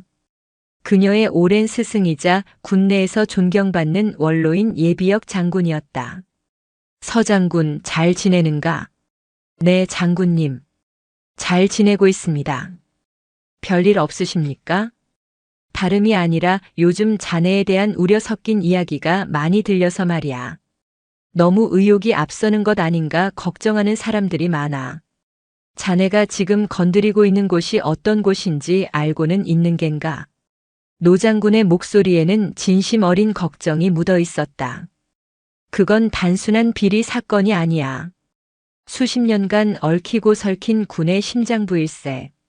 잘못 건드리면 자네 혼자 다치는 게 아니라 군 전체가 흔들릴 수 있어. 강태산에서 멈추게. 그 정도만 해도 자네는 충분히 할 일을 한 거야. 더 깊이 들어가면 자네가 부러질 걸세. 그것은 조언이자 경고였다. 서진아는 잠시 눈을 감았다. 강태산의 얼굴, 불량통신 장비 칩셋, 그리고 진실을 말하며 눈물 흘리던 박정우 소령의 얼굴이 스쳐 지나갔다. 장군님 조언 감사합니다. 하지만 부러질지언정 휘어질 수는 없습니다. 제 부하들이 목숨을 걸고 훈련하는 이 순간에도 누군가는 그들의 목숨값을 가지고 뒷돈을 챙기고 있습니다. 제가 군복을 입고 있는 한 그것을 외면할 수는 없습니다. 전화기 너머로 노 장군의 깊은 한숨소리가 들려왔다. 압박은 점점 더 노골적으로 변해갔다. 보수적인 군사 전문지에는 지나친 개혁 드라이브, 백호사단 전투력 약화 우려와 같은 익명의 비판 기사가 실리기 시작했다. 서진아가 여성이라는 점을 교묘하게 비꼬며 그녀의 리더십이 감성적이고 독단적이라는 악의적인 소문도 퍼져나갔다. 그들은 서진아가 제풀에 지쳐 물러나거나 여론에 밀려 경질되기를 기다리고 있었다. 하지만 그들은 서진아라는 강철을 얕보고 있었다. 강철은 외부의 압력에 부러지는 것이 아니라 뜨거운 불과 강한 망치질 속에서 더욱 단단해지는 법이었다. 그녀는 음해와 방해 공작에 일일이 대응하며 감정을 소모하는 대신 전공법을 택했다. 그녀의 첫 번째 반격은 누구도 예상치 못한 것이었다. 그녀는 국방부 감사실이 아니라 국가 최고 감사기관인 감사원에 직접 백호사단의 모든 군수 및 보급 체계에 대한 자발적 특별 감사를 요청했다. 군 지휘관이 스스로 자신의 조직을 감사해달라고 요청하는 것은 전례 없는 일이었다. 이 소식에 국방부는 발칵 뒤집혔다. 이철의 대장 측은 당혹감을 감추지 못했다. 서진아의 예산을 삭감하고 사업을 방해했던 명분이 투명성 부족과 효율성 저하였는데 그녀가 아예 국가기관을 끌어들여 조직 전체를 투명하게 공개하겠다고 나서니 더 이상 공격할 명분이 사라진 것이다. 감사원 감사를 막는 것은 곧 우리는 비리가 있으니 감사를 받을 수 없다고 자백하는 꼴이었다. 그들은 울며 겨자 먹기로 감사원 특별감사를 받아들일 수밖에 없었다. 서진아는 적의 창을 역이용하여 자신의 방패를 만든 셈이었다. 보이지 않는 전쟁의 서막은 이렇게 올랐다. 한쪽에서는 거대한 권력과 자본으로 무장한 부패 카르텔이 교묘한 압박을 가해왔고, 다른 한쪽에서는 진실과 정의라는 칼 한 자루를 든 외로운 사단장이 자신의 모든 것을 걸고 맞서고 있었다. 승패를 가늠할 수 없는 이 고독한 싸움에서 서진아는 한치도 물러설 생각이 없었다. 감사원 감사라는 역공에 당황한 부패 카르텔은 서진아를 제거하기 위한 더욱 악랄하고 직접적인 방법을 모색하기 시작했다. 그 중심에는 합참의 이철희 대장이 있었다. 그는 서진아의 존재 자체가 자신들이 수십 년간 쌓아 올린 부패의 성을 무너뜨릴 수 있는 가장 큰 위협이라고 판단했다. 그는 그녀를 합법적으로 그러나 영원히 무대에서 퇴장시킬 치명적인 덫을 놓기로 결심했다. 어느 날 합참으로부터 백호사단의 1급 기밀 작전 명령이 하달되었다. 작전명 새벽의 여우. 북한군 최전방 부대의 이상 동향을 파악하기 위해 비무장지대 DMZ 내적 지피 감시 초소에 침투하여 핵심 정보를 탈취하라는 내용이었다. 군사분계선을 넘나드는 극도로 위험하고 민감한 작전이었다. 합참은 이 작전의 지휘를 이례적으로 사단장인 서진아에게 직접 맡겼다. 작전 브리핑을 받는 서진아의 얼굴은 굳어 있었다. 정보의 출처는 어디인가? 합참 정보본부 직속 해외정보팀입니다. 신뢰도는 최상급으로 판단됩니다. 합참에서 파견된 작전 장교가 기계적으로 대답했다. 하지만 서진아의 오랜 경험과 직감은 그 보고서 너머에 숨겨진 불길한 기운을 감지하고 있었다. 정보는 지나치게 완벽했고 작전 목표는 너무나도 명확했다. 마치 잘 짜인 각본처럼. 그녀는 이것이 자신을 겨냥한 덫일 수 있다는 의심을 떨칠 수 없었다. 이 위험한 작전을 실패할 경우 그 책임은 고스란히 현장 지휘관인 그녀에게 돌아올 것이다.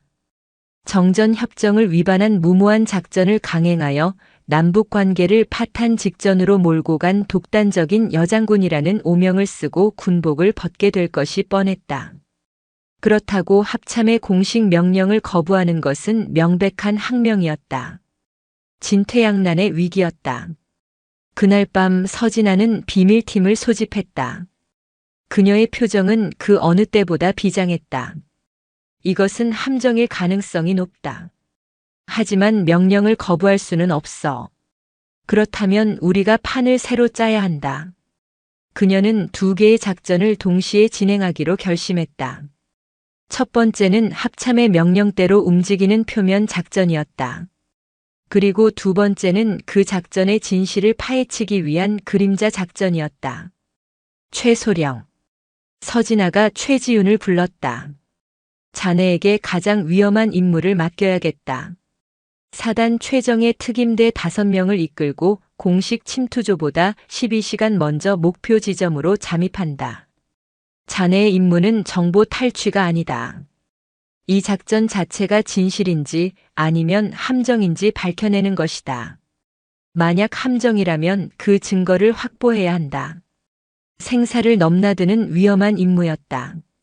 최지윤은 조금의 망설임도 없이 대답했다. 명령 받들겠습니다, 사단장님. 그녀와 서진아 사이에는 이미 지휘관과 부하를 넘어선 깊은 신뢰와 유대가 형성되어 있었다. 며칠 후 칠흑 같은 어둠이 깔린 DMZ 남방한계선. 최지윤 소령과 4명의 대원들은 소리 없이 철책을 통과했다. 죽음의 땅이라 불리는 비무장지대, 발밑에는 수십만 발의 지뢰가 잠들어 있고 머리 위로는 남과 북의 감시초소가 서슬 퍼런 눈을 번뜩이고 있었다. 그들은 한 줄기 그림자가 되어 어둠 속으로 스며들었다. 같은 시각 서진아는 백호사단 지휘통 제실 CP에서 표면 작전을 지휘하고 있었다. 합참과 연결된 통신망을 통해 그녀의 모든 지휘 과정은 실시간으로 보고되고 있었다. 이철의 대장은 자신의 사무실에서 만족스러운 미소를 지으며 이 상황을 지켜보고 있었다. 그가 제공한 정보는 처음부터 거짓이었다. 목표 지피는 이미 수개월 전 폐쇄된 곳이었고 그곳에는 북한군 대신 다른 함정이 기다리고 있었다. 서진아의 부대원들이 목표 지점에 도착하는 순간 그들 머리 위로 정체불명의 포탄이 떨어질 예정이었다. 물론 그 포탄은 북한군의 기습 도발로 위장될 것이었다. 살아남는 자가 없어야 완벽한 시나리오였다. 어둠 속을 헤치던 최지훈의 팀은 마침내 목표 지피에 근접했다. 그런데 이상했다. 최첨단 감시 장비 어디에도 인간의 생체 신호가 잡히지 않았다. 예상했던 삼엄한 경계 태세는커녕 죽음과 같은 정적만이 감돌았다. 뭔가 이상합니다. 부팀장이 속삭였다. 너무 조용합니다. 최지우는 수신호를 보냈다. 접근 확인. 그녀는 대원 2명과 함께 고양이처럼 소리 없이 지피 내부로 잠입했다. 내부는 텅 비어 있었다. 먼지가 뽀얗게 쌓인 통신 장비와 낡은 침상들. 버려진 지 오래된 것이 분명했다. 그때였다. 소령님, 이쪽입니다. 한 대원이 지피 뒤편의 작은 창고를 가리켰다. 창고 안에서 희미한 빛이 새어나오고 있었다. 최지우는 조심스럽게 문을 열었다. 그리고 그 안의 광경을 보는 순간 온몸의 피가 차갑게 식는 것을 느꼈다. 창고 안에는 최첨단 원격 조종 장비와 함께 낯선 군복을 입은 괴한 2명이 쓰러져 있었다. 이미 숨이 끊어진 상태였다. 그리고 그들 옆에는 대한민국 육군에서만 사용하는 최신형 원격 조종 박격포 한 문이 설치되어 있었다. 박격포의 포구는 정확히 내일 새벽 서진아의 표면 작전팀이 도착할 예상 지점을 향하고 있었다. 모든 것이 조작된 함정이었다. 누군가 서진아의 부대를 이곳으로 유인한 뒤 이 박격포를 원격으로 발사해 몰살시키고 그 죄를 북한군에게 뒤집어 씌울 계획이었던 것이다. 괴한들은 이 계획을 실행하기 위해 고용된 용병들이었지만 계획이 새어나갈 것을 우려한 윗선에 의해 제거된 것으로 보였다. 이럴 수가. 최지우는 할 말을 잃었다. 이것은 단순한 함정을 넘어 아군을 고의로 살해하려는 명백한 반역 행위였다. 그녀는 급히 증거를 수집하기 시작했다. 용병들의 신원을 파악할 수 있는 소지품, 원격 조종 장비의 로그 기록, 그리고 박격포에 남겨진 지문까지. 모든 증거는 이 끔찍한 음모의 배후를 가리키고 있었다. 그 순간 움직이지 마. 어둠 속에서 수십 개의 총구가 그들을 향했다. 함정을 꾸민 자들이 증거를 인멸하기 위해 보낸 또 다른 제거조였다. 그들은 처음부터 최지훈 팀의 잠입을 예상하고 기다리고 있었던 것이다. 덫 속의 덫이었다. 모두 무기 버리고 손들어. 칠흑 같은 어둠 속에서 나타난 괴한들의 수는 어림잡아도 10명이 넘었다. 그들은 대한민국 군인이라고는 볼 수 없는 검은색 특수 전투복의 복면을 쓰고 있었다. 최정예 용병이거나 혹은 군 내부의 비밀 사조직일 가능성이 높았다. 최지훈과 대원들은 순식간에 포위되었다. 절체절명의 위기였다. 소령님 어떡합니까? 부팀장이 낮은 목소리로 물었다. 그의 손은 조용히 허리춤에 수류탄 안전핀을 더듬고 있었다. 여기서 잡히면 모든 것이 끝이었다. 서진아 사단장의 표면 작전팀은 아무것도 모른 채 죽음의 구덩이로 걸어 들어갈 것이고 이 모든 진실은 영원히 어둠 속에 묻힐 터였다. 최지훈의 머릿속은 수만 가지 생각으로 폭발할 것 같았다. 그녀는 주머니 속의 소형 데이터 저장 장치를 만지작거렸다. 방금 전까지 수집한 모든 증거가 그 안에 들어 있었다. 이것만 사단장님께 전달할 수 있다면 작전 계획 불사조를 개시한다. 최지훈이 결심한 듯 나지막이 명령했다. 불사조는 팀이 전멸 위기에 처했을 때 단 한 명이라도 살아남아 임무를 완수하기 위해 모든 것을 거는 최후의 비상계획이었다. 셋을 세면 내가 동쪽으로 뛴다. 너희는 서쪽으로 흩어져서 교란 사격을 실시하고 약속된 2차 탈출 지점에서 합류한다. 무슨 일이 있어도 살아남아라. 이건 명령이다. 소령님, 혼자서는 위험합니다. 명령이다. 최지훈의 눈빛은 강철처럼 단호했다. 그녀는 이 모든 증거를 가진 자신이 반드시 살아남아야 한다는 것을 알고 있었다. 그녀가 미끼가 되어 적들의 시선을 끄는 동안 다른 대원들이 포위망을 뚫고 빠져나갈 시간을 벌어야 했다. 하나 둘. 최지훈이 마지막 숫자를 외치려는 순간 그녀의 귀에 꽂힌 통신 장비에서 치직거리는 소리와 함께 서진아의 목소리가 들려왔다. 최소령, 들리나? 당장 상황을 보고하라. 지휘통제실의 서진아는 표면 작전팀을 예정된 침투 경로로 이동시키면서도 한시도 최지훈 팀과의 교신을 놓지 않고 있었다. 그런데 약속된 정기 교신 시간이 지나도 아무런 응답이 없자 최악의 상황을 직감한 것이다. 최지훈은 복면을 쓴 괴한들을 노려보며 들릴 듯 말 듯한 목소리로 응답했다. 사단장님 함정입니다. 모든 것이 조작되었습니다. 아군을 향한 아군의 포문이. 지원 병력을 보내겠다. 현재 위치를 전송하라. 불가능합니다. 적의 규모가 너무 큽니다. 그리고 시간이 없습니다. 표면 작전팀의 진입까지 앞으로 30분 지금 당장 작전을 중지시켜야 합니다. 그때 최지훈의 통신을 눈치챈 괴한들의 리더가 소리쳤다. 전염부터 처리해. 셋. 최지훈은 고함을 지르며 몸을 날렸다. 동시에 그녀의 대원들이 일제히 괴한들을 향해 불을 뿜었다. 칠흑 같던 DMZ의 정적을 깨고 섬광과 굉음이 밤하늘을 갈랐다. 지휘통제실의 모든 이들이 숨을 죽였다. 통신기를 통해 들려오는 총성은 그야말로 아비규환이었다. 서진아는 입술을 깨물었다. 그녀의 손끝은 차갑게 식어 있었다. 지금 당장 표면 작전을 중지시키고 싶었지만 합참의 이철의 대장이 눈을 번뜩이며 통신망을 통해 모든 상황을 감시하고 있었다. 확실한 증거 없이 작전을 중단시키는 순간 그녀는 모든 책임을 지고 항명죄로 군사재판에 회부될 것이다. 서 장군, 현 시간부로 작전 통제권을 합참으로 이관할 것을 요청한다. 현장 상황이 매우 불안정해 보이는군. 이철의 대장의 차가운 목소리가 스피커를 통해 울려 퍼졌다. 작전 실패의 책임을 온전히 서진아에게 떠넘기기 위한 수순이었다. 서진아는 이를 악물었다.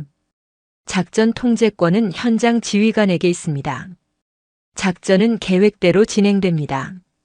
그녀는 시간을 벌어야 했다. 최지훈이 결정적인 증거를 보내줄 것이라고 그녀는 끝까지 믿고 있었다. 피비린내 나는 총격전 속에서 최지훈은 필사적으로 달렸다. 폐를 찢는 고통과 귓가를 스치는 총알의 파공음. 그녀의 팔과 다리에 이미 몇 군데 부상을 입었지만 멈출 수 없었다.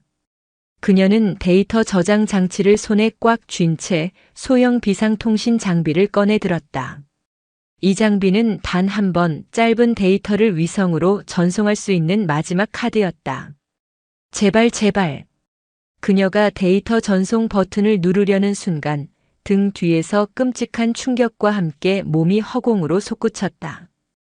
괴한이 쏜 총알이 정확히 그녀의 등을 관통한 것이다. 피를 쏟아내며 바닥에 쓰러진 그녀의 눈앞이 흐려졌다. 멀리서 대원들의 절규와 괴한들의 발소리가 다가왔다. 의식이 희미해져가는 와중에도 그녀의 손가락은 사력을 다해 움직였다. 그리고 마침내 힘겹게 데이터 전송 버튼을 눌렀다. 삐으 하는 짧은 신호음과 함께 그녀의 손에서 통신 장치가 떨어져 나갔다. 같은 시각 백호사단 지휘통제실의 대형 스크린에 작은 창 하나가 깜빡였다. 비상 데이터 수신 완료. 서진아의 눈이 번쩍였다. 지금 즉시 데이터 분석해. 데이터가 스크린에 펼쳐지는 순간 통제실 안의 모든 장교들은 경악을 금치 못했다. 텅 빈 지피 내부 사진, 제거된 용병들의 모습, 아군을 향하고 있는 원격 조종 박격포, 그리고 이 모든 것을 조작한 자들의 신원이 담긴 로그 기록까지. 모든 진실이 담겨 있었다. 서진아는 자리에서 벌떡 일어났다. 그녀는 이철의 대장이 듣고 있는 합참 통신망을 향해 불호령을 내렸다. 현 시간부로 작전명 새벽의 여우를 전면 중지한다. 표면 작전팀은 즉시 현재 위치에서 이탈, 안전지대로 복귀하라. 헌병대와 정보처는 지금 즉시 합참 작전 장교를 반역죄 혐의로 체포하라. 그리고 이 모든 상황을 대통령 직속 위기관리센터에 보고한다. 반복한다. 이것은 북한의 도발이 아닌 대한민국 국군 내부의 반란이다. 그녀의 목소리에는 한치의 흔들림도 없었다. 돌아올 수 없는 강을 건넌 것은 함정을 팠던 이철이 대장과 부패 카르텔이었다. 서진아는 최지윤이 목숨과 맞바꾼 진실의 칼을 들고 거대한 악의 심장을 향해 마지막 돌격을 시작하고 있었다. 서진아 사단장의 마지막 보고는 지휘통제실을 넘어 대한민국 군 전체를 뒤흔드는 거대한 뇌관이 되었다. 이것은 북한의 도발이 아닌 대한민국 국군 내부의 반란이다. 그 선언과 함께 합참과의 공식 통신망은 일시적으로 두절되었다.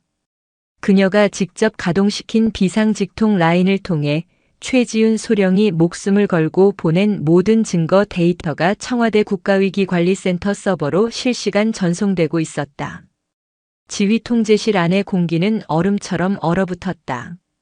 합참에서 파견된 작전 장교는 사색이 된 얼굴로 서진아를 바라보았다. 사단장님, 지금 무슨... 자네는 이 모든 사실을 알고 있었나? 서진아의 차가운 시선이 그를 꿰뚫었다. 작전 장교는 파르르 떨리는 입술로 아무 말도 하지 못했다. 그의 침묵은 긍정이었다. 헌병대는 저자를 당장 체포해. 이 반역 행위의 연결고리를 하나도 남김없이 밝혀내야 한다. 같은 시각 서울 용산의 합참 벙커. 이철의 대장은 자신의 집무실에서 보고를 받으며 이 말을 짚었다. 모든 것이 끝났음을 직감했다. 서진아가 단순히 작전을 중단시킨 것이 아니었다. 군 내부의 보고 라인을 완전히 무시하고 국가원수에게 직접 보고를 올린 것이다. 이는 쿠데타에 준하는 상황에서 지휘관에게 허락된 최후의 수단이었다. 그녀는 이 상황을 명백한 반란으로 규정하고 시스템 자체를 뒤흔드는 정면 돌파를 감행한 것이다. 그가 설치한 덫은 오히려 자신의 목을 겨누는 단두대가 되어 돌아왔다. 몇 분 지나지 않아 대통령의 직접 명령을 받은 국가정보원과 군사안보지원사령부의 합동수사팀이 합참 벙커의 문을 박차고 들어왔다. 대한민국 군 역사상 유례없는 현역 대장에 대한 긴급 체포 작전이 시작되었다. 하지만 서진아의 시선은 이미 다른 곳을 향하고 있었다. 최지윤 소령과 대원들의 생존 여부를 확인한다. 사단 의무대 헬기는 즉시 현장으로 출동하고 수색 구조팀은 내 직접 지휘하에 구조작전을 개시한다. 그녀의 최우선 순위는 거학의 척결이 아니었다. 자신을 믿고 죽음의 땅으로 뛰어든 부하들의 생명이었다. 그녀는 직접 방탄조끼를 챙겨 입고 지휘통제실을 나섰다. 어둠이 옅어지기 시작하는 DMZ의 새벽을 향해 그녀는 직접 헬기에 몸을 실었다. 구조팀이 총성이 멎은 현장에 도착했을 때 그곳은 처절한 전투의 흔적으로 가득했다. 쓰러진 괴한들의 시신 사이로 백호사단 특임대원들 역시 피를 흘린 채 쓰러져 있었다. 그리고 그 중심에 최지윤 소령이 희미한 숨을 몰아쉬며 쓰러져 있었다. 그녀는 여러 발의 총상을 입었지만 마지막 순간까지 데이터 저장 장치를 품에 꼭 껴안고 있었다. 최소령. 정신 차려, 최소령. 서진아는 피투성이가 된 그녀를 부축하며 절규했다. 최지우는 힘겹게 눈을 떴다. 그리고 사단장의 얼굴을 확인한 뒤 희미한 미소를 지었다. 임무 완수했습니다. 그 말을 끝으로 그녀는 의식을 잃었다. 서진아는 그녀의 손을 붙잡고 뜨거운 눈물을 흘렸다. 살아있었다. 그것만으로도 기적이었다. 대한민국은 발칵 뒤집혔다. 현역 대장이 주도한 군 내부 반란 시도와 수십 년간 이어져 온 군수 비리 카르텔의 실체. 서진아가 목숨을 걸고 밝혀낸 진실은 상상을 초월하는 것이었다. 대통령은 직접 대국민 담화를 발표하고 군 검찰이 아닌 민간 검찰과 감사원, 각계 전문가들로 구성된 범국가 국방비리 특별조사위원회를 발족시켰다. 군의 심장부를 향한 역사상 가장 강력하고 독립적인 메스가 마침내 움직이기 시작한 것이다. 이철의 대장을 필두로 한 수십 명의 전현직 장성 및 관료, 그리고 대한정밀공업의 경영진이 줄줄이 구속되었다. 그들이 수십 년간 빼돌린 국방 예산은 천문학적인 액수였고, 그 대가로 우리 군은 값싸고 성능 떨어지는 불량 장비를 납품받아왔다. 장병들의 목숨값이 누군가의 호화로운 생활과 검은 권력을 유지하는 데 쓰여왔다는 사실에 국민들은 분노했다. 서진아는 특별조사위원회의 핵심 증인으로 활약했다. 그녀는 군복을 입은 채 당당하게 증언대에 섰고 그녀의 논리 정연하고 소신 있는 발언은 모든 언론의 헤드라인을 장식했다. 그녀는 일약 국가적인 영웅, 불의에 맞서 싸우는 강철의 여인이자 정의의 상징으로 떠올랐다. 몇 달 후 군 병원.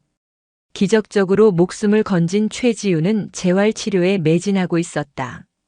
그녀의 몸에는 평생 지워지지 않을 흉터가 남았지만 눈빛은 그 어느 때보다 맑고 강인했다. 창밖으로 가을 햇살이 쏟아지는 병실에 서진아가 사복 차림으로 찾아왔다. 몸은 좀 어떤가? 매일 좋아지고 있습니다. 곧 다시 뛸 수 있을 겁니다. 최지윤이 환하게 웃었다. 두 사람은 한동안 말없이 창밖을 바라보았다. 길고 긴 싸움이 끝났다는 안도감과 그 과정에서 입은 상처의 무게가 교차하는 순간이었다. 후회하지 않나? 서진아가 조용히 물었다. 단 한순간도 후회하지 않습니다. 최지윤이 망설임 없이 대답했다. 사단장님과 함께 싸울 수 있어서 영광이었습니다. 저희는 옳은 일을 했습니다. 서진아는 그런 그녀의 어깨를 따뜻하게 감싸주었다. 그녀는 더 이상 외로운 전사가 아니었다. 그녀의 곁에는 그녀를 믿고 따르는 훌륭한 동지들이 있었다. 시간은 흘러 모든 재판이 마무리되었다.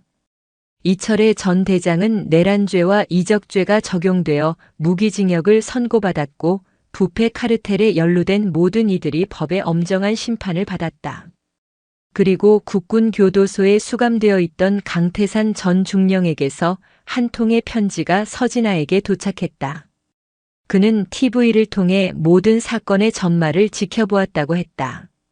사단장님께 저는 이곳에서 제가 얼마나 어리석고 부끄러운 삶을 살았는지 매일같이 깨닫고 있습니다. 저는 제 아들을 위한다는 핑계로 괴물이 되었지만 사단장님께서는 이름 모를 수많은 부하들을 위해 기꺼이 불 속으로 뛰어드셨습니다. 무엇이 진정한 군인의 명예인지 이제야 희미하게나마 알 것 같습니다. 용서를 구하지 않겠습니다. 다만 제가 알고 있는 카르텔의 마지막 잔당들과 그들의 숨겨진 비자금에 대한 모든 것을 이 편지에 담습니다. 부디 이 나라와 군을 바로 세우는데 작은 속죄의 조각이라도 될 수 있기를 바랄 뿐입니다. 편지에는 그가 그동안 함구해왔던 비리 카르텔의 마지막 퍼즐 조각들이 빼곡하게 적혀 있었다. 한 인간의 처절한 참회는 부패 세력의 뿌리를 완전히 뽑아내는 결정적인 증거가 되었다. 그로부터 2년 후, 대한민국 군은 아프고 더딘 그러나 근본적인 변화의 시간을 거치고 있었다. 부패의 고리가 끊어지자 최신형 장비와 물자들이 제대로 보급되기 시작했고 투명한 인사 시스템과 수평적인 소통 문화가 자리 잡기 시작했다. 서진아는 세 개의 별을 단 중장이 되어 국방부의 핵심 요직인 국방개혁위원회의 위원장을 맡고 있었다. 그녀의 손에서 대한민국 군의 새로운 미래가 그려지고 있었다. 어느 맑은 주말 오후 그녀는 헬기를 타고 자신이 모든 것을 시작했던 철원의 백호사단을 찾았다. 사단의 풍경은 몰라보게 달라져 있었다. 딱딱하고 권위적인 분위기 대신 활기차고 생동감 넘치는 에너지가 가득했다. 연병장에서는 남군과 여군 대원들이 스스럼 없이 어울려 축구를 하고 있었고 생활관에서는 선임과 후임이 자유롭게 토론을 벌이는 모습도 보였다. 서진아는 예전처럼 사단 복지회관 식당으로 향했다. 그곳에서 그녀는 놀라운 광경을 목격했다.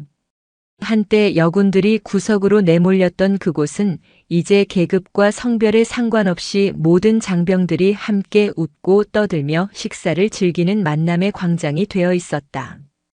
그녀는 조용히 배식줄의 맨 뒤에 섰다. 그녀의 등장에 잠시 주변이 술렁였지만 이내 모두들 익숙하다는 듯이 다시 자신들의 대화에 집중했다. 사단장이 병사들과 함께 줄을 서는 것은 백호사단에서는 더 이상 뉴스거리가 아니었다. 그녀가 식판을 들고 창가 테이블에 자리를 잡았을 때 누군가 그녀의 맞은편에 앉았다. 말끔하게 전투복을 차려입은 이제는 중령 계급장을 단 최지윤이었다. 그녀는 독수리 대대의 새로운 대대장이 되어 있었다. 위원장님, 여기까지 어쩐 일이십니까? 최지윤이 장난스럽게 웃으며 말했다. 어디 우리 최 대대장 부대 운영 잘하고 있나 감찰 나왔지. 서진아도 웃으며 답했다. 두 사람은 마치 평범한 자매처럼 평범한 전우처럼 마주 앉아 식사를 시작했다. 그때 갓 임관한 신임 소위 몇 명이 긴장한 얼굴로 그들의 테이블로 다가왔다.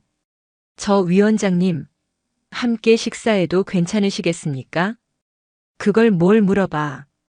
여기선 나도 그냥 밥 먹는 군인일 뿐인데. 자, 다들 이리 와서 앉아. 서진아의 말에 소위들의 얼굴이 환하게 밝아졌다.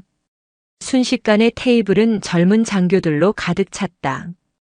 그들은 존경과 선망이 가득한 눈으로 서진아와 최지윤을 바라보며 자신들의 꿈과 미래에 대해 이야기하기 시작했다.